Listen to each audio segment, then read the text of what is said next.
Fascist Awami League গণতন্ত্রের ভয়ঙ্কর শত্রু ছিল বলে মন্তব্য করেছেন বিএনপির ভারপ্রাপ্ত চেয়ারম্যান তারেক রহমান। স্বৈরাচার পতন ও গণতন্ত্র মুক্তি দিবস উপলক্ষে বৃহস্পতিবার এক বাণীতে তিনি বলেন, স্বৈরাচারী এরশাদের দল আওয়ামী ফ্যাসিবাদীর সঙ্গে 16 বছর একত্র হয়ে আইনের শাসন, বিচার বিভাগের স্বাধীনতা ও মানুষের মৌলিক মানবাধিকারকে ক্রমাগতভাবে হরণ করেছে। তারা নিরপেক্ষ নির্দলীয় তত্ত্বাবধায়ক সরকার ব্যবস্থা সংবিধান থেকে মুছে দিয়েছিল।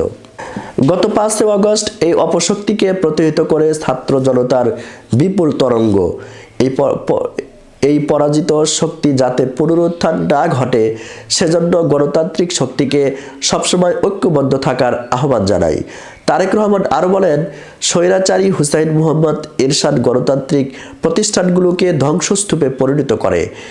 9 বছর আন্দোলনের ধারাবাহিকতায় 1990-এর 6 ডিসেম্বর ছাত্র জনতার মিলিত শক্তিতে স্বৈরাচারকে পরাজিত করে মুক্ত হয়েছিল গণতন্ত্র।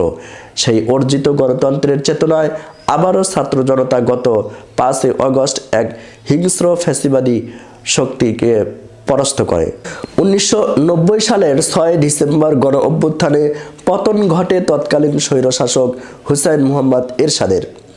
এরপর থেকে দিনটি স্বৈরাচার পতন ও গণতন্ত্র মুক্ত দিবস হিসাবে পালন করে বিভিন্ন সংগঠন।